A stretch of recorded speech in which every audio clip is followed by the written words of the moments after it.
बच्चों पढ़ रहे हैं क्लास 11 मैथमेटिक्स का चैप्टर नंबर 2 जिसका नाम है संबंध व फलन, रिलेशन एंड फंक्शन, जिसके अब तक अपन ने 14 पार्ट ढंग से पढ़ लिए।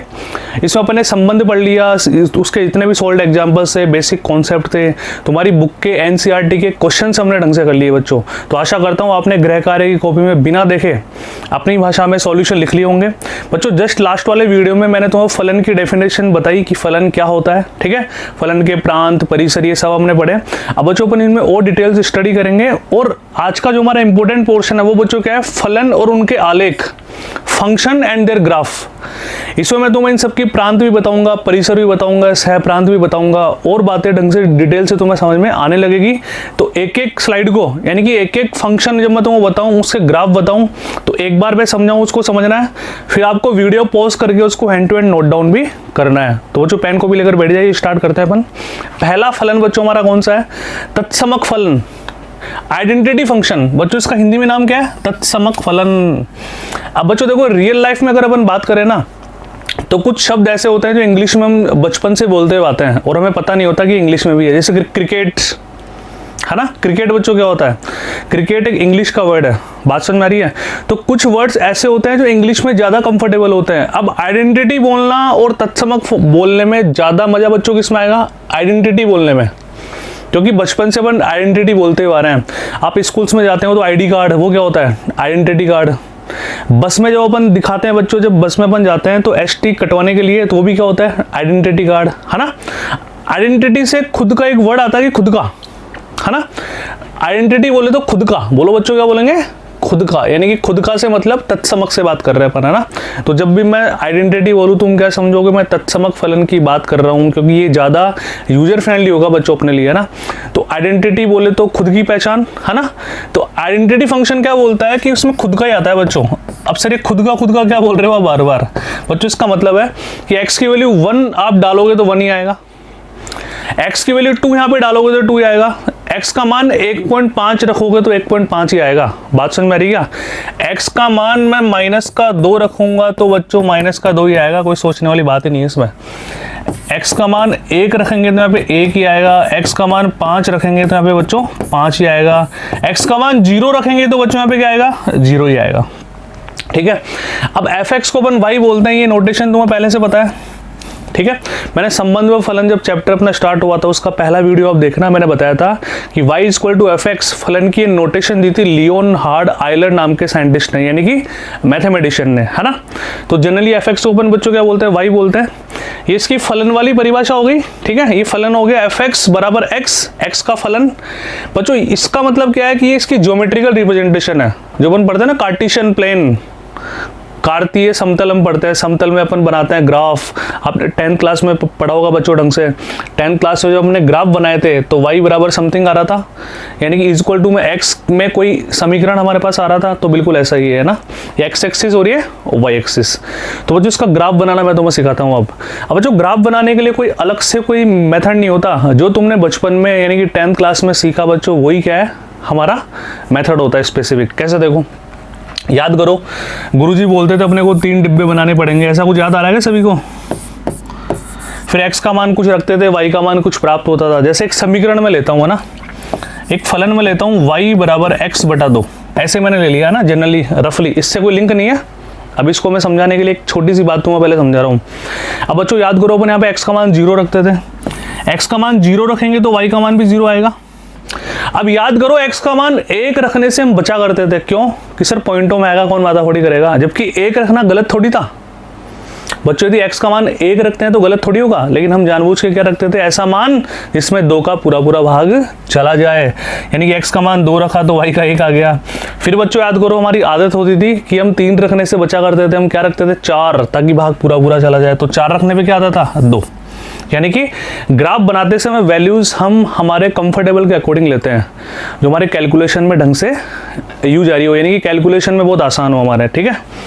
तो अब मैं तुम्हें ग्राफ बनाना सिखाता हूँ, ये y = x का तत्समक फलन आइडेंटिटी फंक्शन का। तो बच्चों ये हमने हमारे 4 एक्सिस ले लिए, सॉरी 2 एक्सिस ले लिए। अब कौन कौन से आ गए, ये x एक्सिस और ये y एक्सिस, ठीक है। वही प्लॉटिंग जनरली 0, ठीक है। इसके बाद क्या आएगा बच्चों, यहाँ पे देखो 1 2 3 4 5 -1 -2 -3 -4 -5 -6 1 2 3 4 5 -1 -2 -3 -4 -5। ये तो आपको पता है ना प्लॉटिंग करना। एक में मैं करके दिखाता हूँ 1 2 3 4 -1 -2 -3 -4 1 2 3 4 -1 -2 -3 -4 इस तरह से चलता जाता है। अब बच्चों ध्यान से देखो, मैंने क्या बोला, x का मान जो रखेंगे वही हमारे पास y का मान आएगा, वही फलन हमारा मान देगा। तो x का मान बच्चों 0 रखते हैं तो 0 आएगा, ठीक है। अच्छा 1 रखते हैं तो 1 आएगा, 2 रखते हैं तो 2 आएगा, ध्यान से देखो। 3 रखते हैं तो बच्चों 3 आएगा। अच्छा -1 रखेंगे तो -1, -2 रखेंगे तो -2, -3 रखेंगे तो -3, यानी कि सर एक लाइन बनेगी हमारे पास ये वाली। ये हमारा ग्राफ हो गया y = fx, यानी कि fx = x। तो बात समझ में आई नहीं आई? तुम खुद बनाओ, मतलब ग्राफ वैल्यूज रख के, कोई फर्क नहीं पड़ता, जो तुम्हारा मन करे वो वैल्यू रखो, लेकिन x का तुम जो मान रखोगे y का भी वही मान हमारे को प्राप्त होने वाला है। अच्छा अब अपन इसकी बात करते हैं बच्चों, इसकी डोमेन रेंज यानी कि प्रांत, है ना। इसका प्रांत भी निकालते हैं, इसका सह प्रांत भी निकालते हैं, इसका परिसर भी निकालते हैं। अब प्रांत, सह प्रांत और परिसर को एक बार और तुम समझो बच्चों ध्यान से ना, बहुत इंपॉर्टेंट है बच्चों। जैसे फंक्शन अपना क्या है, f(x) फलन क्या है, बराबर x, ठीक है, यानी कि y बराबर x आ गया। बच्चों प्रांत क्या होता है, ध्यान से देखना, x के वे सभी मान, यहां पर जो अपन पुट करते हैं ना अंदर, x के वे सभी मान जिनके लिए फलन परिभाषित होता है। अब लाइन को दोबारा सुनो एक बार और, x के वे सभी मान जिनके लिए फलन परिभाषित होगा। अब सर आपने ये एंड में जो बोला ना फलन परिभाषित होगा, ये थोड़ा कम समझ में आया, तो बच्चों इसको दोबारा देखो तो ना।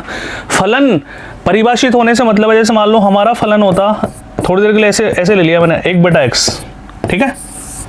अब बताओ ये फलन x के किस मान के लिए अपरिभाषित होगा या परिभाषित नहीं होगा? सर x बराबर 0 ले लोगे तो, क्योंकि x का मान यदि मैंने 0 ले लिया तो 1/0 और 1/0 क्या होता है बच्चों, इन्फिनिटी, यानी कि अपरिभाषित होता है। इसका मतलब ये x बराबर 0 के लिए अपरिभाषित है। बात समझ में आ रही है? तो हम क्या सोचेंगे बच्चों, बिल्कुल ध्यान से देखना। जैसे मान लो एक थैली में मैं 1 किलो नींबू लाता हूँ बच्चों ना, प्रैक्टिकल एग्जाम्पल लो, उसमें 3 नींबू खराब है, ठीक है। तो जब मैं नींबू को एक साथ रखूंगा तो मैं 3 नींबू अलग करूं, या मान लो उसमें 60 नींबू है, 60 और 3 खराब है, तो मैं जो 57 से ये उनको अलग करूं या जो 3 खराब है उनको अलग करूं? ऑब्वियसली बच्चों समझदारी तो इसी बात में ना कि सर जो 3 खराब है उनको आप अलग कर लो, 57 अपने आप अलग निकल जाएंगे। बोलो हाँ या ना? तो वैसे बच्चों यहाँ पे क्या होता है कि फलन परिभाषित तो बहुत सारे मानों के लिए होगा, उनको अपने को ज्ञात नहीं करना, हमें क्या ज्ञात करना, उल्टा चलना है कि किस मान के लिए परिभाषित नहीं होगा, हमें उल्टा चलना है, क्योंकि वो फटाफट से हमारे को मिल जाएगा। उसके अलावा जो भी बचेगा वो हमारी प्रांत होगी, वो हमारा डोमेन होगा। भाई डोमेन क्या होता है, प्रांत क्या होता है बच्चों, x के वे सभी मान जिनके लिए फलन परिभाषित होगा, लेकिन हमें कौन सा मान निकालना है, जिसके ऐसे मान जिनके लिए फलन अपरिभाषित होगा, क्योंकि वो निकालना ज़्यादा आसान है, वो कम होंगे, वो 1 या 2 होंगे, वो जल्दी से आसानी से हमारे को दिखाई देंगे। तो वो मान निकाल के जो उनके अलावा बचे वो सारे क्या हो गए, प्रांत हो गए हमारे, ठीक है। यानी कि यदि मैं इस फलन की बात करूंगा आगे ये फलन आएगा हमारे पास, है ना, रेशनल फंक्शन में पढ़ेंगे अपने, है ना, परिमेय फलन में पढ़ेंगे कि x बराबर 0 यानी कि 0 के अलावा सभी वास्तविक संख्याएं इस फलन का प्रांत होगी, है ना। तो इसको मैं स्किप करता हूं एक बार के लिए, ये मैंने एक बार तुम्हें ऐसे प्रैक्टिस के लिए समझाया बच्चों, है ना। अब अपन वापस वहीं पे आ जाते हैं, कहाँ पे थे अपन, इस वाले फलन पे। तो बच्चों यहाँ तो x का मान कोई भी तुम रख सकते हो, कोई भी वास्तविक संख्या रखो, कोई सबके लिए फलन परिभाषित होगा, तो हम क्या बोलेंगे, इसका प्रांत होगा वास्तविक संख्याएं। अच्छा परिसर क्या होता है, ध्यान से देखना, x के वे सभी मान जिनके लिए फलन परिभाषित होगा प्रांत हो गया। अब x के वो मान रखने पर y का मान क्या क्या आ रहा है, यानी कि all possible values of y, यानी कि उस फलन के जितने भी संभव मान है वो सब क्या कहलाते हैं बच्चों, इसका परिसर कहलाते हैं, ठीक है। दोबारा नोट कर लेना इस बात को बच्चों, जहां पे तुम्हें नोट डाउन करने की आवश्यका हो ना कि सर ने इंपॉर्टेंट लाइन बोली है, तो गुरुजी आपके हाथ में है, वीडियो पॉज करके उसको नोट डाउन कर लो, ठीक है। परिसर क्या होगा बच्चों, y के वे सभी मान जिनके लिए फलन परिभाषित, y के संभव मान, y के जितने संभव मान आ सकते हैं वो सारे क्या होंगे, परिसर होंगे। तो वही सारी वास्तविक संख्याएं देख पा रहे हो आप, बोलो हाँ या ना। इसका सहप्रांत भी बच्चों क्या होगा, अगर y बराबर fx की बात करते हैं, सहप्रांत भी इसका वास्तविक संख्याएं होंगी, यानी कि फंक्शन, ये जो फलन है ना बच्चों, वो क्या है, R2R है, इसको अपन ऐसे भी बोल सकते हैं शॉर्ट में, है ना, R से R, यानी कि वास्तविक संख्याओं से वास्तविक संख्याओं में क्या ये फलन है बच्चों। R ये क्या हो जाएगा, प्रांत, और ये क्या हो जाएगा, सह प्रांत। परिसर हमें निकालना पड़ता है क्वेश्चन को देखकर, तो इसको पॉज करके नोट डाउन करना, है ना। अब इसका थ्योरेटिकल डेफिनेशन मैं तुम्हें ढंग से समझाता हूँ जो तुम्हारी बुक में गिवन है। अब बच्चों देखो, एक बार मैंने तुम्हें समझा दिया ना, अब तुम्हें पढ़ने में बिल्कुल मजा आने वाला है, मतलब तुम खुद ही पढ़ लोगे, मेरी आवश्यकता नहीं तुम्हें, फिर भी मैं तुम्हारी हेल्प कर देता हूँ। मान लीजिए R वास्तविक संख्याओं का समुच्चय है, y बराबर f(x), प्रत्येक x बिलोंग्स टू R द्वारा परिभाषित वास्तविक मान फलन फंक्शन R2R है। इस प्रकार के फलन को तत्समक फलन कहते हैं। यहाँ पर f के प्रांत तथा परिसर R है। ये सारी बातें मैंने तुम्हें समझा दी, और एक सुंदर सा ग्राफ तुम्हारे सामने पेश है। मैंने पैमाना क्या ले लिया यहाँ पे, एक बड़ा खाना बराबर 2, है ना, तो 2 4 8 6, तो कोई वैल्यू रखते जाओ, आंसर तुम्हारा आ जाएगा। क्लियर है, बहुत आसान है ना। अब मज़ा आ रहा है ना बच्चों पढ़ने में, तो कुछ भी नहीं है। अब आपको मज़ा और बताऊँ, अगर और मज़ा लेना है तो आपको क्या करना पड़ेगा, आपको करना पड़ेगा कि ये ग्राफ बिना देखे बनाओ अब, ठीक है, और ये डेफिनेशन लिखना आराम से, अब समझ में आ जाएगी। आगे बढ़े थोड़ा सा, चलो बच्चों अगले फलन की तरफ चलते हैं। कौन सा है, अचर फलन, कांस्टेंट फंक्शन। अब देखो, अबे अचर तुम्हारा जाना पहचाना सा लग रहा है, चर अचर याद करो, 10वीं क्लास में हमने द्विघात समीकरण एक प्रश्नवाली पढ़ी थी, याद आ रहा है कुछ। तो 10th क्लास के क्वाड्रेटिक इक्वेशन द्विघात समीकरण में चर और अचर दोनों बातें आ रही थी क्या, चर और अचर। जैसे अपन बात करें यहाँ पे, देखो ध्यान से, ये एक द्विघात समीकरण था। यहाँ पर x क्या होता था बच्चों, चर, वेरिएबल, और ये 6 0 ये सब क्या है, एक कांस्टेंट, है ना, अचर जिसको बोलते हैं। तो अचर फलन की बात कर रहा है ये। तो बच्चों अचर फलन का मतलब क्या होगा, सर एक फिक्स, कोई भी एक कांस्टेंट नंबर हमारे पास आना चाहिए। तो कांस्टेंट नंबर से मतलब बच्चों ये बोलना चाह रहा है कि fx है ना हमारे पास, उसको हम c मान लेते हैं, कोई भी किसी भी कांस्टेंट नंबर को। अब तुम्हें कौन सा नंबर अच्छा लग रहा है, जो भी तुम्हारा फेवरेट नंबर हो तुम यहाँ पे लिख दो, कोई फर्क नहीं पड़ता। ऐसे बच्चों मैंने लिख दिया, मान लो 4, है ना, fx बराबर 4। यानी क्वेश्चन ये बोलना चाह रहा है कि आप x का मान कुछ भी रखो, y हमेशा 4 रहेगा। यानी कि जो फलन जो आंसर देगा वो हमेशा क्या देगा, 4 देगा। तुम x का मान 1 रखो तो भी 4 ही आने वाला है, x का मान 0 रखो तो भी 4 ही आने वाला है, f का मान -3, x का मान -3 रखो तो भी 4 ही आने वाला है। कुछ भी रखो तुम्हारे पास क्या आएगा बच्चों, 4 ही आएगा। तो इसका ग्राफ देखो एक बार, वही अपन एक्सिस ले लिए, ठीक है, 1 2 3 4 5 एक्स एक्सिस, और ये वाई एक्सिस हो गया हमारा, -1 -2 -3 -4। ढंग से देख लेना बच्चों, 1 2 3 4, -1 -2 -3 -4, ठीक है। अच्छा अब ध्यान से देखिए, x का मान 1 है तो बच्चों y का मान क्या है, 4 है, यानी कि यहाँ पर है, ठीक है।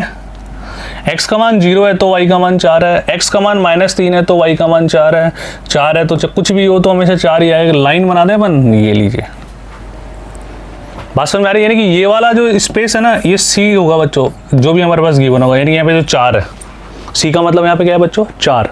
3 लोगे तो 3 के बाद होगी, 2 लोगे तो 2 के बाद होगी लाइन, ठीक है। अब यहाँ पे एक बात को तुम देखो ना, कि हमने क्या देखा कि x के सभी मान संभव है ना। पहले बताओ ग्राफ बनाना आया नहीं आया, बहुत आसान है, ठीक है।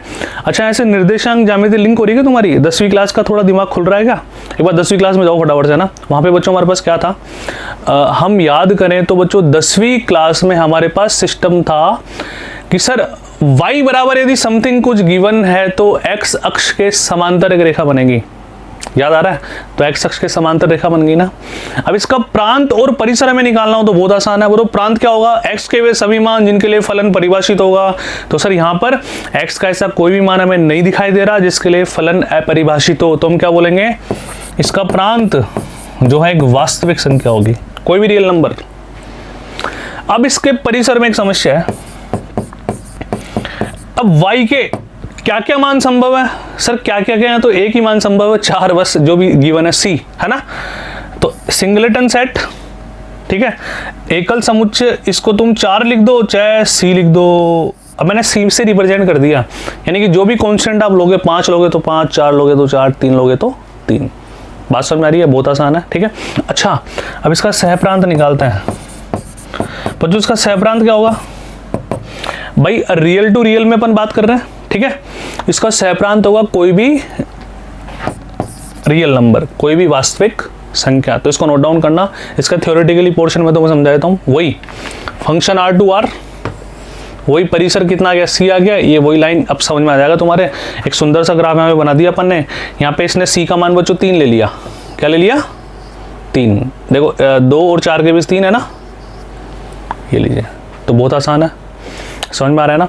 ठीक है। तो बच्चों वीडियो पॉज करके इसको नोट डाउन करो। चलते हैं बच्चों अगले फलन की तरफ। अगला फलन हमारा बच्चों क्या कह रहा है? बहुपद फलन या बहुपदीय फलन यानी पॉलिनोमियल फंक्शन। तो बच्चों तो बिल्कुल जाना पहचाना सा शब्द तुम्हें लग रहा होगा। हमने 10वीं क्लास में पढ़े पॉलिनोमियल्स, 9वीं क्लास में, 8वीं क्लास में, सब में पॉलिनोमियल्स चल गए थे हमारे, जिनमें बहुपदीय आ रहे हो ना। जैसे अपन ने इक्वेशन पढ़ी y² + 5x + 6, ये भी तो बहुपदीय समीकरण था हमारे पास, बराबर 0। ठीक है। जैसे अपन ने पढ़ा x³ + 7x + 8 = 0, ये त्रिघातीय समीकरण भी क्या है? बहुपदीय है हमारे पास। तो बच्चों अब बहुपदीय का कोई फिक्स ग्राफ नहीं है, क्योंकि ये तो बहुत सारे हो सकते हैं ना। जैसे y = x² का अलग ग्राफ बनेगा, y = x³ का अलग ग्राफ बनेगा। तो बहुपदीय में से डेफिनेशन आप पढ़ो, फिर भी कुछ ग्राफ अपन बनाते हैं जो आपकी बुक में गिवन है। ये फंक्शन R से R का होगा, वास्तविक संख्याओं से वास्तविक संख्याओं, यानी कि प्रांत भी वास्तविक संख्या और सह प्रांत भी वास्तविक संख्या। एक बहुपदीय फलन कहलाता है यदि R के प्रत्येक x के लिए y = fx, a0, a1x, a2x², जैसा कि तुम्हें बचपन से पता है कितनी पावर अपन लगा सकते हैं, x5, x4, x3, x², x, है ना। जहां n एक ऋणेतर पूर्णांक है, ऑब्वियसली कभी घात यहाँ पे बच्चों यहाँ पे क्या नहीं होगी, पॉइंटों में नहीं होगी या नेगेटिव नहीं होगी। ठीक है। जैसे कोई बोले तुम्हारे को कि x की पावर 2/3 + x = 5, तो ये एक बहुपदीय फलन नहीं है, है ना। इसको हम क्या बोलेंगे? बहुपदीय फलन नहीं कहलाएगा ये, यानी कि ये बहुपदीय नहीं है ना। x² + 5 = 0, ये बहुपदीय होगा। x³ = 0, ये बहुपदीय होगा, है ना। इस तरह से अपन बोलेंगे। तो अब देखिए जो तुम्हारी बुक में गिवन है उनको अपन पढ़ लेते हैं। उदाहरण नंबर 13 क्या कह रहा है? y = fx, x²। ठीक है। तो x² का ग्राफ अपन बना लेते हैं। ये सारी बातें आपके समझ में आ जाएगी। फलन का प्रांत तथा परिसर ज्ञात कीजिए और इसका आलेख भी खींचिए। क्वेश्चन बोल रहा है इसका ग्राफ भी बनाना है। तो बच्चों बहुत मजेदार है, बिल्कुल दिल थाम के बैठिए, पेन छोड़ दो, पहले ढंग से समझो।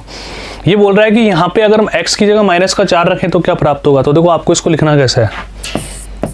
x की जगह आप क्या रखोगे बच्चों? -4। तो -4 रखोगे तो -4 का स्क्वायर कितना हो जाएगा? 16 हो जाएगा ना। तो ऐसे तुम सारे मान लिखना, मैं लिख रहा हूँ डायरेक्ट अब। लेकिन जैसा मैंने तुम हमेशा समझाया है बच्चों, एग्जामिनर केवल आपको देख पाएगा, उसको आपकी भावनाओं के बारे में नहीं पता। यहाँ तो तुम मुझे सुन भी तो पा रहे हो। मैं बोल दूंगा -3 रखने पे 3 का स्क्वायर 9 आ रहा है ना। वहाँ पे तो लिखना पड़ेगा। जैसे एक मैंने लिख के दिखा दिया, अब तुम्हें लिखना है। ठीक है। तो ये -4 का स्क्वायर 16, -3 का स्क्वायर 9, 2 का 4, 1 का 1, 0 का 0, 1 का 1, 2 का 4, 3 का 9 और 4 का 16। ये वैल्यूज यहाँ पे इसने दे दिया ना, इसने खुद ही बोला। अब बच्चों अपन क्या करते हैं, ध्यान से देखिए। इस फलन का प्रांत परिसर ज्ञात कीजिए। नीचे दी गई तालिका को पूरा कीजिए। तालिका हमने पूरी कर दी। अब इसका ग्राफ मैं तुम्हें बनाना सिखा देता हूँ। ठीक है। ग्राफ क्या है बच्चों? y = x², fx है ना।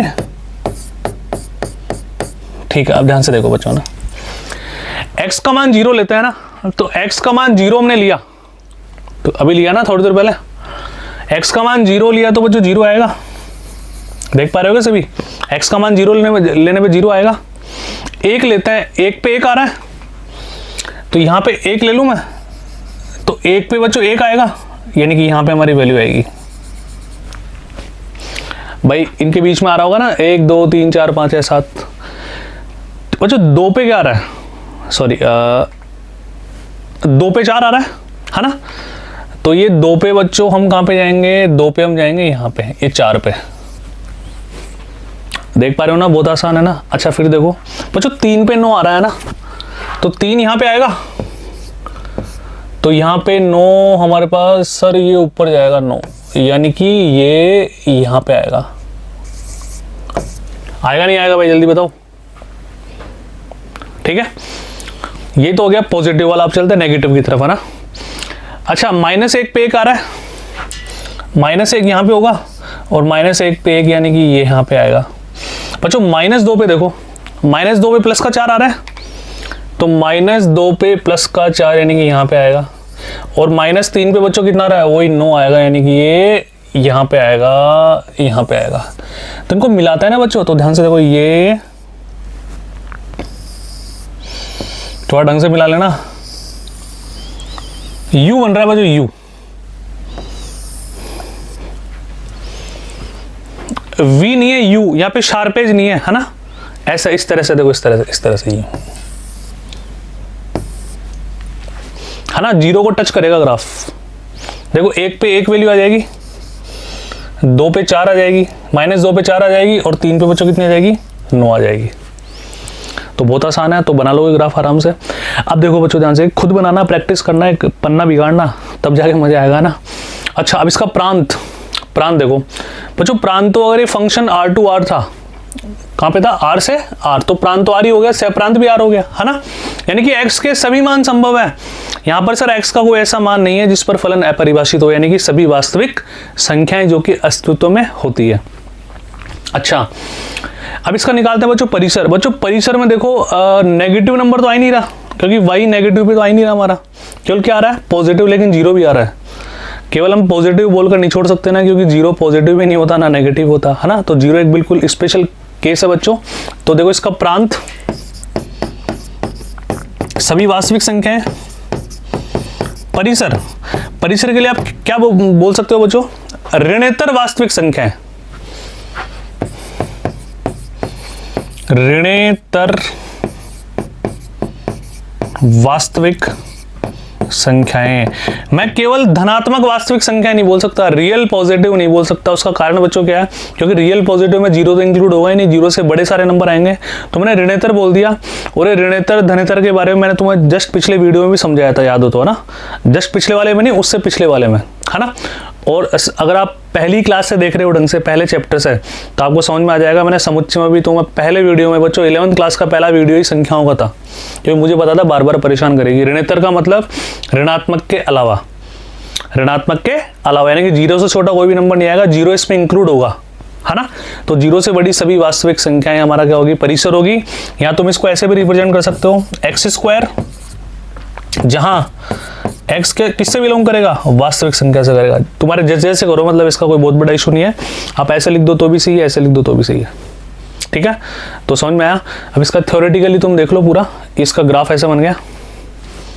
अब सुंदर सा ग्राफ, कंप्यूटराइज्ड ग्राफ तुम्हारे सामने पेश है बच्चों, है ना। ये तुम खुद बना सकते हो। देखो वही 2 पे वैल्यू कितनी आ रही है, 4, ठीक है। 3 पे वैल्यू कितनी आ रही है, 9, थोड़ा आगे तक ले जाना। 1 पे वैल्यू कितनी आ रही है, 1, 0 पे कितनी आ रही है, 0, 1 पे 1, और 2 पे कितनी होगी हमारे पास वैल्यू, ये 4। तो क्लियर है, बहुत आसान है। वीडियो पॉज करके नोट डाउन करना। अगले फंक्शन पे चलते हैं बच्चों, उदाहरण नंबर 14। fx बराबर x³, ये भी पॉलिनोमियल है, ये भी बहुपदीय व्यंजक हमारे पास है ना, बहुपदीय फलन है। तो बनाए इसका ग्राफ, बहुत आसान है। अच्छा, वही r to r, तो प्रांत r हो गया, सह प्रांत r हो गया, मतलब प्रांत और सह प्रांत को फलन खुद ही दे देगा हमारे को ना जनरली। चलो पहले टेबल एक बना लेंगे अपन, fx बराबर x³ that is equal to y। अच्छा बच्चों, इसका मान 0 रखते हैं तो क्या आ जाएगा, 0 आ जाएगा। 1 रखते हैं तो बच्चों क्या आ जाएगा, 1 आ जाएगा। अच्छा 2 रखते हैं तो क्या आएगा, 8।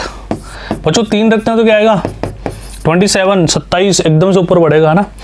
अच्छा माइनस का 1 रखते हैं तो माइनस का 1 आएगा भाई, -1 गुणा -1 गुणा -1 3 बार होगा ना। -2 तो बच्चों कितना आ जाएगा, -8 आ जाएगा। और -3 रखते हैं तो बच्चों -27 वैल्यू हमारे पास आ जाएगी। तो ग्राफ बनाते हैं, देखो आइए, ठीक है, देख पा रहे होगे सभी, ठीक है बच्चों बना। तो फंक्शन है y बराबर x³, है ना। 0 रखने पे 0 आ रहा है, 0 रखने पे 0 आ रहा है, नहीं कि 0 तो आएगा, ठीक है। 1 रखने पे 1 आ रहा है बच्चों, 1 यहाँ पे 1 होगा, और 1 रखने पे 1 आ रहा है, यानी कि ये यहाँ पे आएगा, ठीक है। देखते हो चलना ढंग से, सॉरी। 2 रखने पे 8 आ रहा है बच्चों, 2 रखा अपन ने, 2 पे आ रहा है 8, यानी कि एकदम से सर यहाँ पे आएगा। 3 रखने पे क्या था 27, एकदम से बच्चों 3 रखने पे अचानक से एक्सपोनेंशियल ग्रोथ करेगा, ऊपर की तरफ जाएगा। ठीक है, एज्यूम कर लेना, फील कर लेना। अच्छा नेगेटिव पे चलते हैं, 0 पे 0, -1 पे -1 आ रहा है। ठीक है, तो -1 पे -1 आ रहा है, -2 पे -8 आएगा, यानी कि नीचे आएगा ये। तो मैं जिसका ग्राफ बताऊं कैसे बनेगा, देखो ये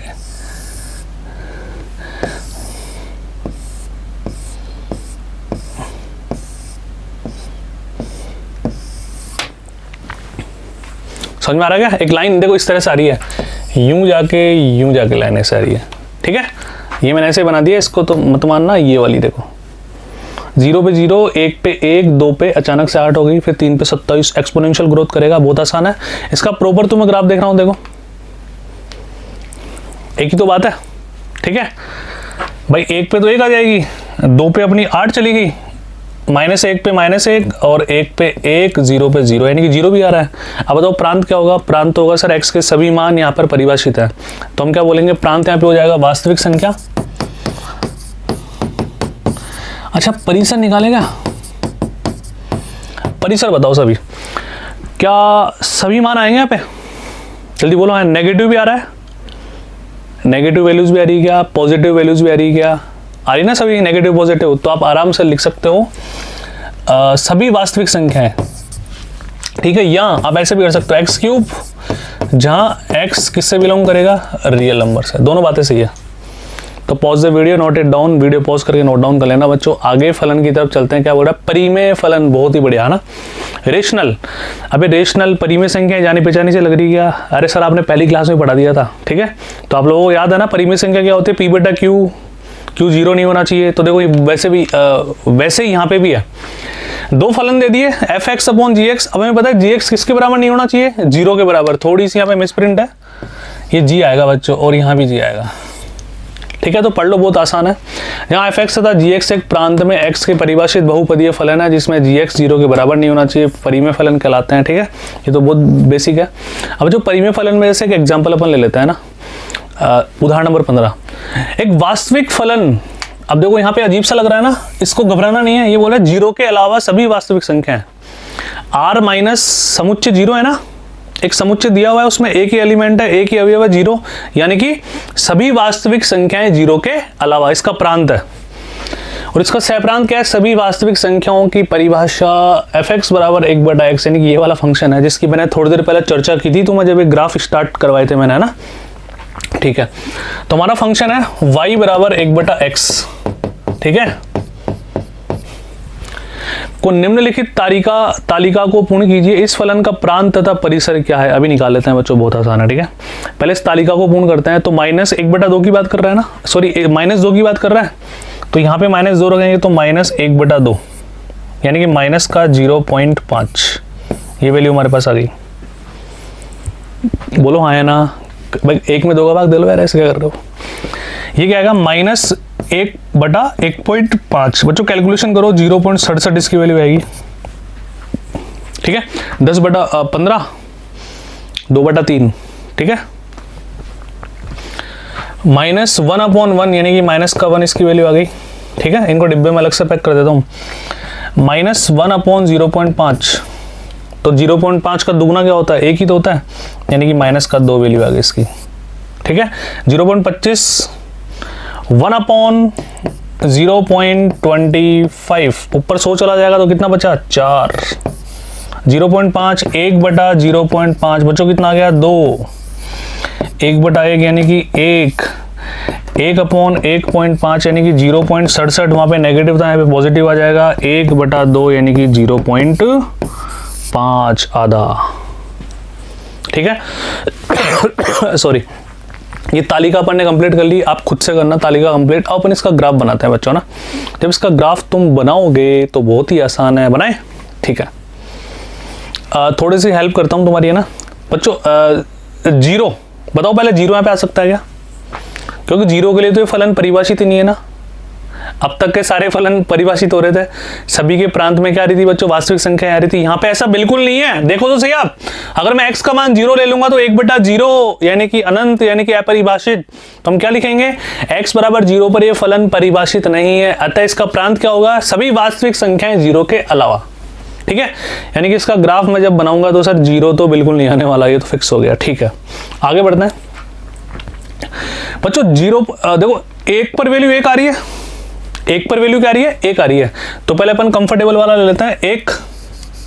ठीक है, अच्छा 1 पर वैल्यू 1 आ रही है यानी कि ये 1 पर 1 आ रही है, देख पा रहे हो ना सभी।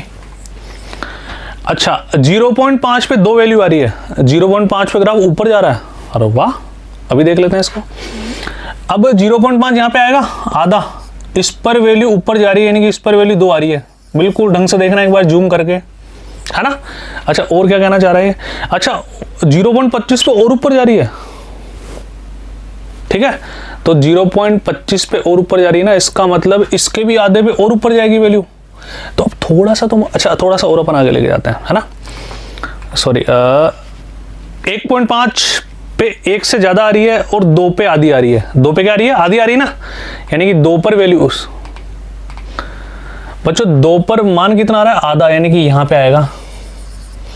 यानी कि कहने का मतलब बच्चों बात को समझो, 1 समथिंग, जैसे मैं ले लूं 0.1 तो इसकी वैल्यू आ रही है 10, मैं ले लूं 0.01 इसकी वैल्यू आ रही है 100, यानी कि P/Q में यदि Q जितना छोटा होगा, जितनी छोटी संख्या से भाग देंगे बच्चों उतना ही बड़ा आंसर आएगा, और जितनी बड़ी संख्या से भाग देंगे उतना ही छोटा आंसर आएगा। उल्टा होता है ना भाई, जितने बड़े नंबर से डिवाइड करोगे तुम तो आंसर क्या आएगा, उतना ही छोटा आएगा, जितने बड़े नंबर से डिवाइड करोगे छोटा आएगा, छोटे से डिवाइड करोगे बड़ा आएगा। तो जो जो हम बड़े नंबर से डिवाइड करते जाएंगे बच्चों, ये आंसर छोटा होता जाएगा, इसके चिपकता चला जाएगा, इन्फिनिटी तक चलेगा इधर। ठीक है, और इधर भी जितना बड़े नंबर्स देंगे उतना छोटा होता जाएगा।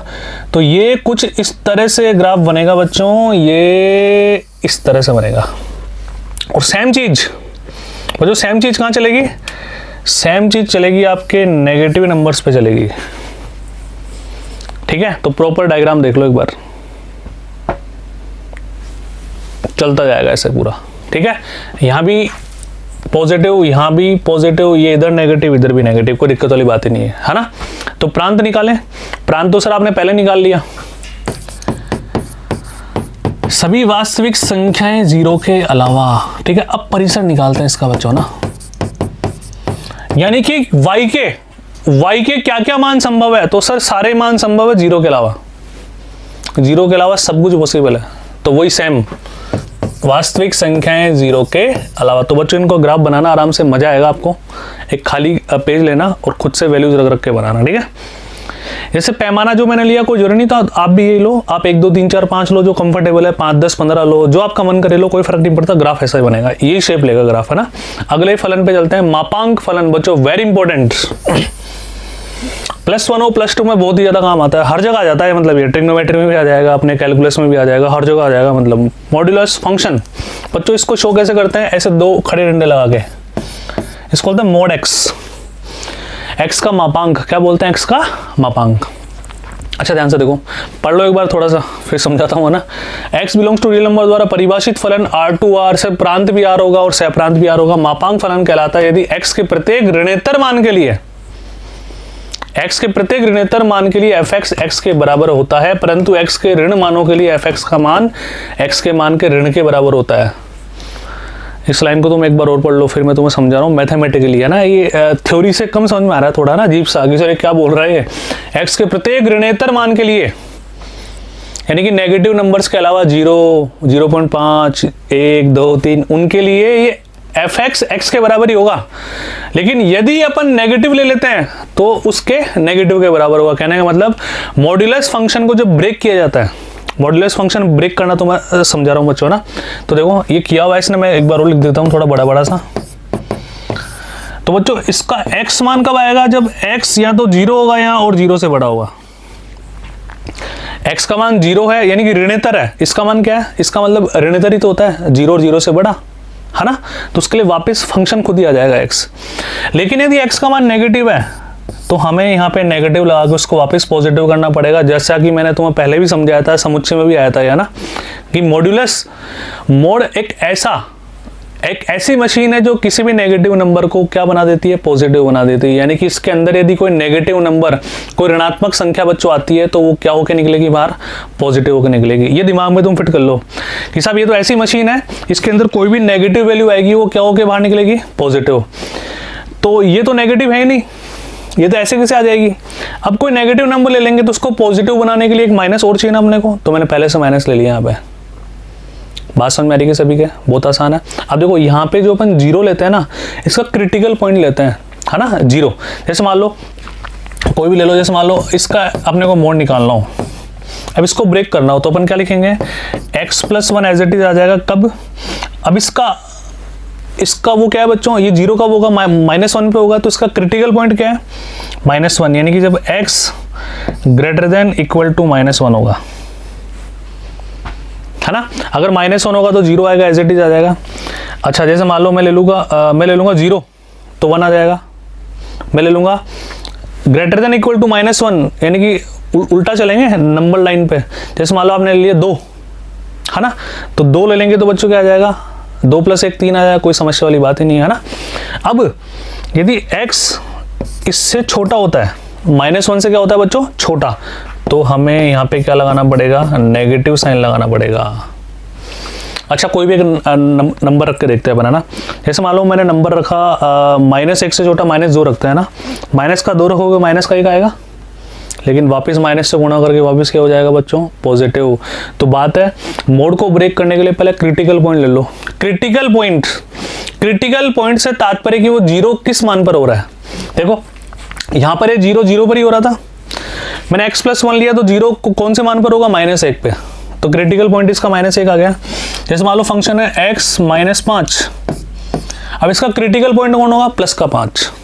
हम क्या लेंगे, 5 और 5 से बड़े पे सेम फंक्शन आ जाएगा और छोटे पे इसके बाहर क्या लगा देंगे, माइनस का साइन अपन लगा देंगे। तो ये बात समझ में आई। तो इसका ग्राफ बनाना मैं तुम्हें सिखाता हूँ, बना इसका ग्राफ, ये मैं रफ कर देता हूँ, इनको नोट डाउन कर लेना भाई, ठीक है। तो सभी बालक बालिकाएं बिल्कुल एकाग्रता से बोर्ड पर देखें, इसका ग्राफ अपन बनाते हैं बच्चों, ठीक है। y बराबर mod x, है ना बच्चों। x का मान 0 रखो तो सर 0 ही तो आएगा, देख पा रहे हो सभी, x का मान 0 रखने पे 0 आएगा। एक सेकेंड बच्चों, मैं आपके लिए कलर थोड़ा दूसरा ले लेता हूं और सुंदर सा।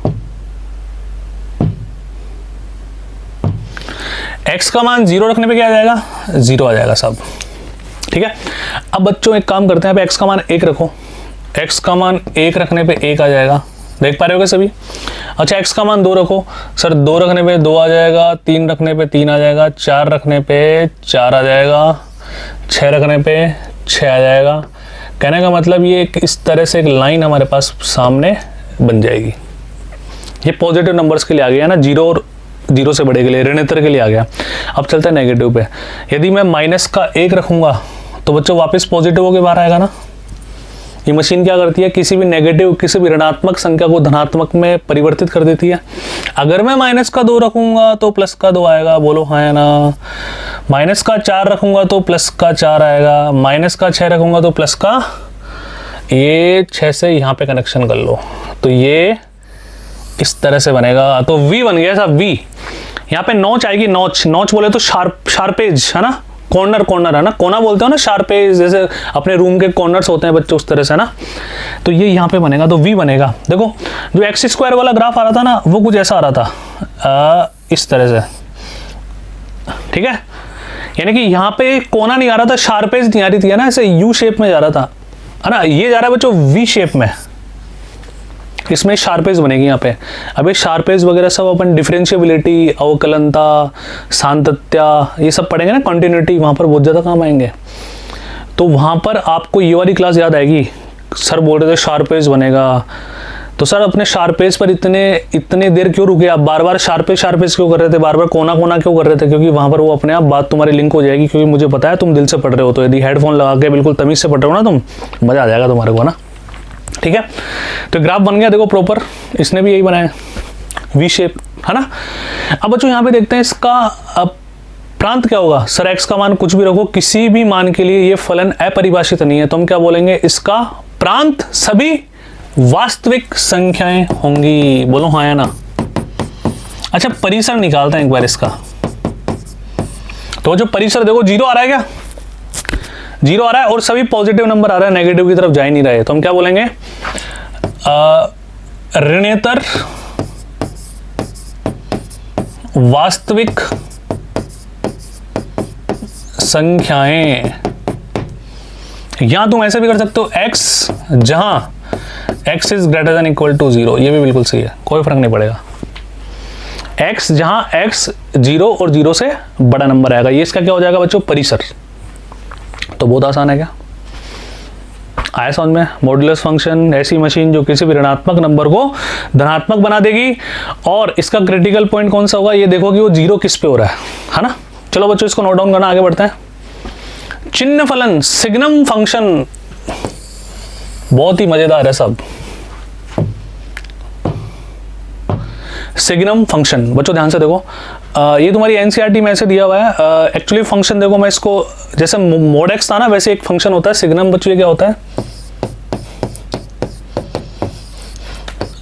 Mode x upon x when x is not equal to 0, और ये 0 कब हो जाएगा, जब x का मान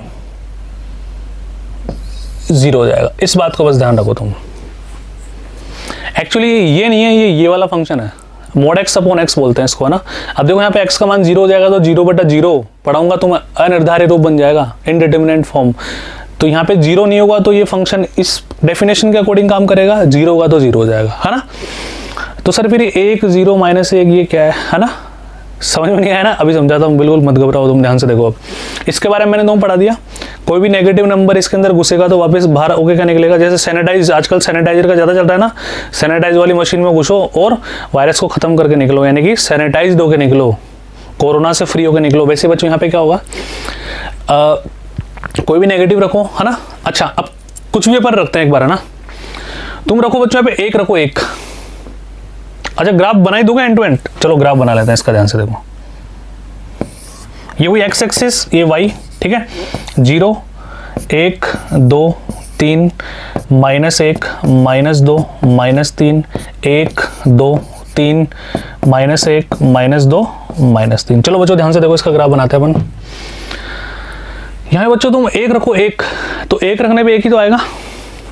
सर 1 रखने पे आ रहा है 1, बोला आ रहा है नहीं आ रहा। अच्छा 2 रखो, तो सर 2 रखने पे क्या आ रहा है, 2 रखने पे भी 1 ही आ रहा है भाई, 2/2 1 ही तो करोगे। 3 रखो, 3, तो सर 1 ही आ रहा है। अच्छा 0, सर 0 रखने पे तो 0 आ रहा है, 0 रखने पे 0 आ रहा है। अच्छा माइनस का 1 रखो, अगर माइनस का 1 रखेंगे, ध्यान से देखना, माइनस का क्या रखेंगे बच्चों, 1। अगर माइनस का 1 यहाँ पे रखूंगा तो ये क्या बना देगा, पॉजिटिव, 1/1 वापिस 1 ही आ गया। सर माइनस का 1 रखने पर भी 1 ही आ रहा है ना, ठीक है। माइनस का 2 रखने पर भी 1 ही आ रहा है, माइनस का 3 रखने पर भी 3 ही आ रहा है ना, आ रहा नहीं आ रहा। तो ध्यान से देखो बच्चों ना, अगर मैं माइनस का 1 रखता हूं, दोबारा देखो एक बार, तो माइनस का 1 रखेंगे तो ये क्या बना देगा, 1। अच्छा नीचे भी तो -1 रख रहे हो, है ना, तो -1 का 1 और ये नीचे -1, तो बच्चों ये लाइन यहां पे बनेगी ना, बोलो हाँ है ना। माइनस का 2 रखो। अब बच्चों अगर मैं माइनस का 2 रखता हूं, ध्यान से देखो, तो ऊपर वाला तो पॉजिटिव हो जाएगा, नीचे वाला नेगेटिव, तो अगेन माइनस का 1 आएगा, अरे आएगा नहीं आएगा। अच्छा माइनस का 3 रख के देखो, माइनस का 3 का मोड तो 3 हो जाएगा, लेकिन नीचे माइनस रखोगे तो बच्चों ये क्या आ जाएगा, माइनस का 1 आ जाएगा तुरंत, तो ये लो, है ना। अच्छा 0 रखने पे क्या आ रहा है, 0 आ रहा है। अच्छा 0 से बड़ा कुछ भी रखें एक बार अपन, कुछ भी। अच्छा 0 से बड़ा रखो तुम, 0.1 रखो, 0.1 कुछ भी है ना, तो 0.1 रखोगे तो भी बच्चों 1 ही आएगा, ठीक है। तो कहने का मतलब 0 पर तो ये 1 नहीं आ रहा, तो इस पे तो लगा दो तुम गोला, इस पे तो बच्चों क्या लगा दो, गोला, और ये लाइन कुछ इस तरह से बनेगी हमारी, ठीक है। इस पे लगा दो तुम गोला और ये लाइन कुछ इस तरह से बनेगी तुम्हारी, बोलो हाँ है ना। ध्यान से देखो एक बार, 0 पे 0, ये गोला मैंने क्यों लगाया, क्योंकि ये 0 पे 1 नहीं आ रहा, उसके बाद यानी कि 1 से बड़ा नंबर आ रहा है हमारे पास, है ना। अच्छा देखो 0 पे 1 से 0 के बाद कोई भी नंबर लेंगे तो 1 आ रहा है, 1 1 1 1 1, यहाँ पे कितना आ रहा है -1 -1 -1 -1, तो इसने यही तो बोला, देखो ध्यान से, x का मान 0 से बड़ा लोगे तो 1 आ रहा है, 0 लोगे तो 0 आ रहा है, और x का मान नेगेटिव लोगे, ऋणात्मक लोगे तो माइनस का 1 आ रहा है। ये लीजिए, बहुत आसान है, ठीक है। तो देखो इसने क्या बोला, R2R प्रांत कोई भी मान रखो चलेगा, ऐसा कोई मान नहीं है जिस पर ये फलन अपरिभाषित हो, सभी मानों के लिए फलन क्या हो रहा है बच्चों, परिभाषित हो रहा है। इसका मतलब हम क्या बोलेंगे, इसका प्रांत क्या होगा, सभी वास्तविक संख्याएं, लिख लेना साहब। अच्छा परिसर, सर क्या क्या मान संभव है, सर 3 ही मान दिख रहे हैं हमें तो, या तो 1 आ रहा है, या 0 आ रहा है, या माइनस का 1 आ रहा है, तो इसका परिसर बच्चों क्या होगा, एक समुच्चय होगा जिसके अंदर 3 अवयव हैं, -1, 0, 1, और सुंदर ग्राफ तुम्हें चाहिए तो तुम्हारे सामने पेश है, देख पा रहे हो क्या, 0 पे 0, 0 से बड़े किसी भी नंबर पर 1 आ जाएगा। देखो यहाँ पे इसको इंक्लूड नहीं किया मैंने, बात को समझना है ना, ठीक है। 1 कब आ रहा है, 0 से बड़े जब नंबर लेते हैं, -1 कब आ रहा है, 0 से छोटे जब नंबर हम लेते हैं। तो सिग्नम फंक्शन क्लियर है, mod x upon x when x is not equal to 0, जब x का मान 0 नहीं होगा और x का मान 0 होगा तो 0 हो जाएगा। x जब 0 से बड़ा होगा तो 1 आएगा, 0 से छोटा होगा तो -1 आएगा, और 0 होगा तो 0 आएगा। तो आशा करता हूँ समझ में आ गया, नोट डाउन करना, खुद से बनाना। आगे बढ़ते हैं, महत्तम पूर्णांक फलन, ग्रेटेस्ट इंटीजर फंक्शन बच्चों, ये भी बहुत ही ज़्यादा काम आने वाला है। जैसे मोड को तो अपन 2 सिंगल डंडे लगा के बीच में नंबर जो भी वेरिएबल था x y अपन लिख देते थे ना, यहाँ पर क्या होगा, यहाँ पर ये इस तरह का सिंबल बनेगा, क्या बन रहा है देख लो ध्यान से, इस तरह से बड़ा ब्रैकेट है ना, लेकिन वहां पर ये मेंशन करेगा, इसका मतलब बड़ा ब्रैकेट भी होता है बोर्ड मास वाला, वो खुद ही बोल देगा कि ये किसको रिप्रेजेंट करता है, महत्तम पूर्णांक फलन, ग्रेटेस्ट इंटीजर फंक्शन। चलो बच्चों ध्यान से देखो, इसका मतलब देखो, इसका पूरा, इसको अपन ऐसे भी बोल सकते हैं ना, ग्रेटेस्ट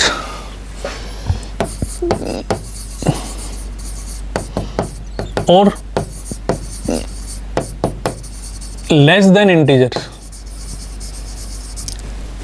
ठीक है, यानी कि छोटा और बड़ा, छोटी और बड़ी पूर्णांक संख्या, ऐसे ध्यान रख लो इसको। ग्रेटेस्ट इंटीजर का मतलब क्या होता है, जो फलन हमें, जो नंबर हमें दिया हुआ है ना, उससे छोटा, उससे छोटा, यानी कि या तो पूर्णांक या उससे छोटा, या तो पूर्णांक या उससे छोटा। सर समझ में नहीं आया क्या बोल रहे हो आप, है ना, एग्जाम्पल से समझाता हूं, ध्यान से देखो एक बार, है ना।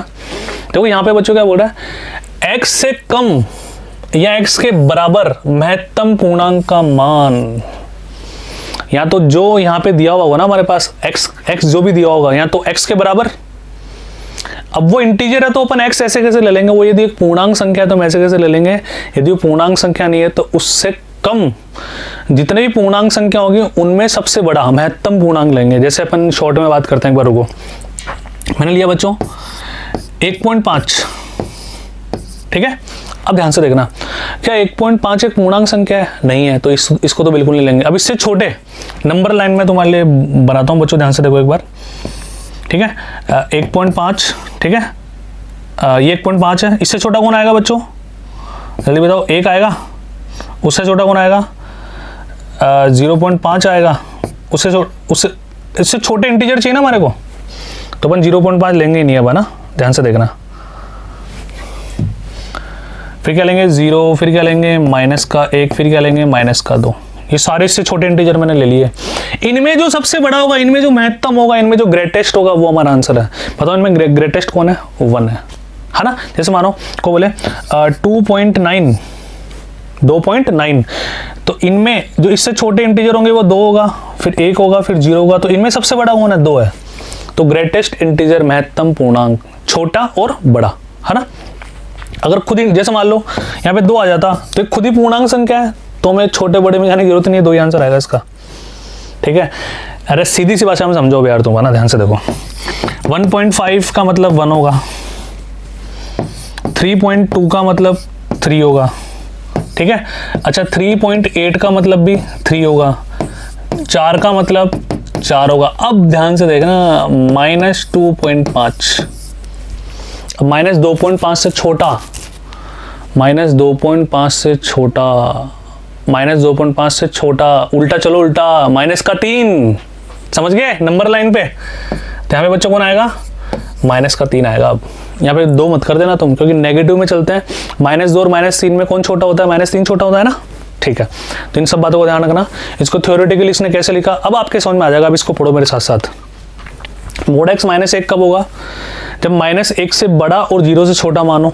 देखो यहाँ पे 0 से छोटा लिया मैंने, है ना, क्योंकि 0 के बराबर ले लूंगा तो फिर 0 आ जाएगा ना। समझ गए क्या मेरी बात को? जरूरत नहीं पड़ेगी। जैसे देखो ये क्या बोल रहा है, माइनस का 0.5, ये -1 से बड़ा है क्या? -1 से बड़ा है और 0 से छोटा है, तो इसका आंसर आएगा -1। 0 और 0 से बड़े और 1 से छोटे, जैसे 0.1, 0.2, 0.3, 0.9 तक का आंसर बच्चों 0 आएगा। 1 और 1 से बड़े लेकिन 2 से छोटे, 1.1, 1.2, 1.3, 1.9 तक हमारा आंसर 1 आएगा। 2 और 2 से बड़े, 3 से छोटे के लिए 2 आएगा। 3 और 3 से बड़े और 4 से छोटे के लिए 3 आएगा। 5 और 5 से बड़े और 6 से छोटे के लिए 5 आंसर आएगा। ठीक है, अब देखिए वो जो इसके ग्राफ पे अपन चलते हैं, ध्यान से देखिए ना, बहुत आसान है इसका ग्राफ अपन बनाते हैं। ये अपन ने ले लिया, ये एक्स एक्सिस और ये हमारा वाई एक्सिस है ना। अब इसका ग्राफ बनाने के लिए बिल्कुल ध्यान से देखना तुम है ना। अच्छा, 0 पे वैल्यू क्या आ रही है? देखो ग्रेटेस्ट इंटीजर ऑफ 0 आ रहा है हमारे पास। ठीक है, तो बच्चों 0 पे 0 मान आएगा, बिल्कुल ध्यान से देखना एक बार। 0 पे क्या मान आएगा? 0 आएगा। एक काम करते हैं, इसको मैं थोड़ा और जूम कर लेता हूं, तुम्हें ढंग से दिखाई देगा। 0 पे 0। अच्छा बच्चों 0.1 पे भी 0 आ रहा है, यानी इसी पे रहेगा। 0.2 पे भी 0 आ रहा है, 0.3 पे, यानी कि 0.9 तक बच्चों 0 रहेगा। लेकिन 1 पे अचानक से 1 पे ऊपर चला जाएगा, यानी कि 1 पे चला जाएगा। 1 पे देखो मैंने यहाँ पे ये गोला क्यों बनाया है, क्योंकि ये गोला इसमें इंक्लूड नहीं है, क्योंकि 1 पर हम रहेंगे ना बच्चों। 1 पे रहते हैं तो आंसर 1 आ जाएगा, है ना।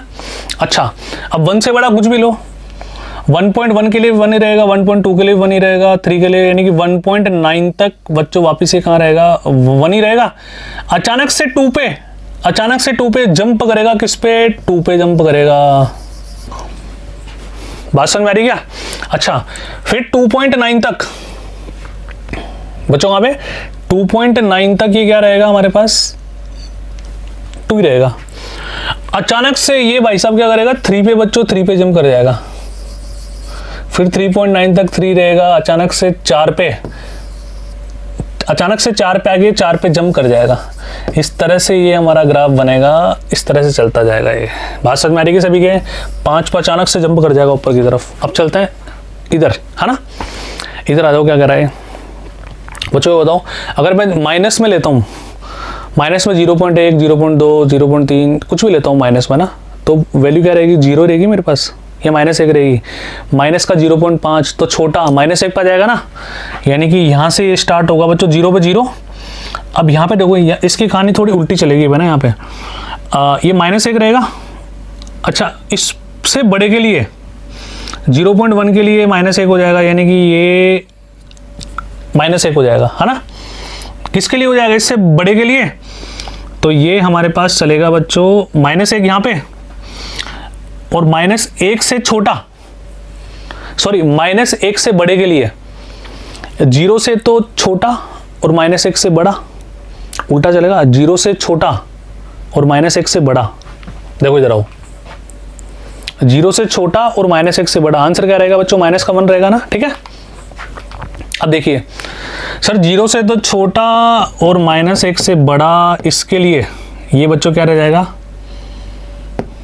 हमारे पास? क्या आ जाएगा बच्चों? ये वैल्यू यहाँ पे आ जाएगी।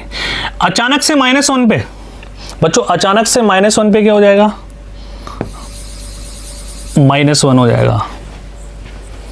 बात समझ में आ रही सभी के? यानी कि वापिस अपन आगे बढ़े थोड़ा सा।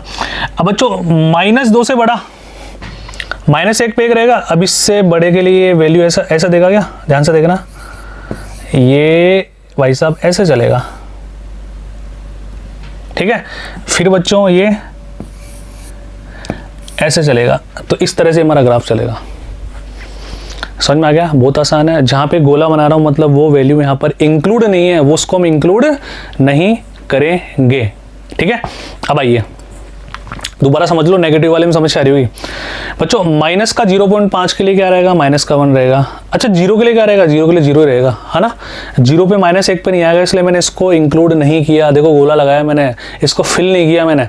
अच्छा -1 पे -1 आएगा, फिल कर दिया मैंने, ठीक है। अच्छा अब अपन चलते हैं सर, -2 अगर वैल्यू आ जाए, -1 से बड़ी, -1 से बड़ी, तो वापिस गोला लगा दिया मैंने। -1 से बड़ी के लिए -2 अचानक से -2 पर बच्चों वैल्यू क्या आ जाएगी, -2 आ जाएगी, ठीक है। तो इस तरह से फिल कर लेना, तो मेरे हिसाब से समझ में आ गया। और प्रॉपर डायग्राम और देख लो तुम, बिल्कुल सुंदर सा, बिल्कुल प्यारा सा डायग्राम तुम्हारे सामने पेश है, ठीक है। देखो इधर आओ, 0 से 1 के लिए 0 बच्चों यहाँ पे इसने नहीं बनाया, ठीक है। 1 से 2 के लिए 1 रहेगा, 2 पे अचानक से जंप करेगा -2, 2 पे अचानक से जंप करेगा 2 पे, 3 पे अचानक से जंप करेगा 3 पे, 4 पे अचानक से जंप करेगा 4 पे। अब यहाँ पे बात समझ में आती है कि सर यहाँ पे अपन प्रांत और परिसर कैसे निकालें, है ना। अब बच्चों प्रांत को देखो तुम एक बार, बच्चों मैं बिल्कुल एज ए स्टूडेंट पढ़ा रहा हूँ कि एक्चुअली जैसे मान लो मुझे तो आता, मैंने फटाफट ग्राफ बना दिया, है ना।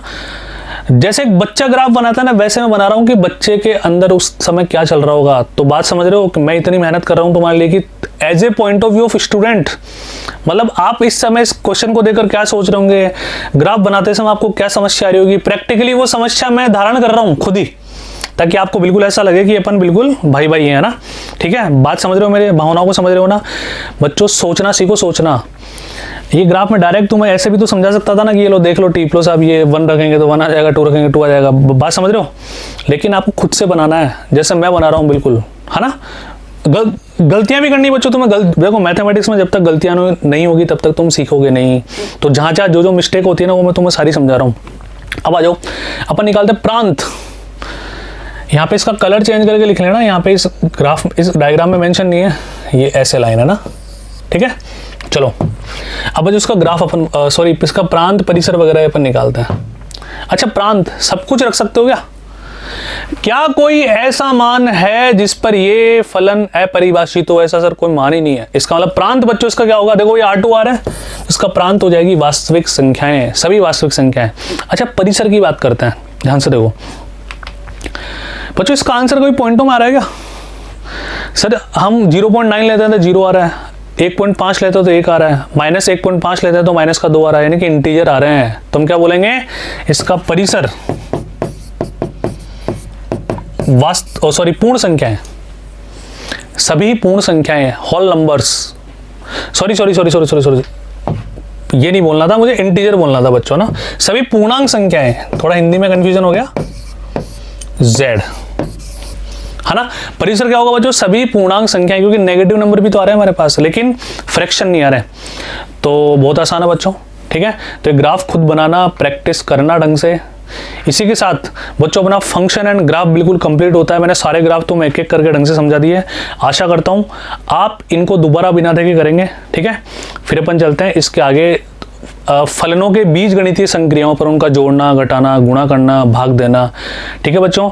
लेकिन ये वाला वीडियो आपको कम से कम 2 बार देखना है, और फिर गृह कार्य कॉपी में सबके सुंदर सुंदर ग्राफ बनाने हैं, सबके प्रांत लिखने हैं, परिसर लिखने हैं, सह प्रांत लिखने हैं। बहुत ही कंसेप्चुअल है, काम आएगा। वीडियो 2 बार देख लेना।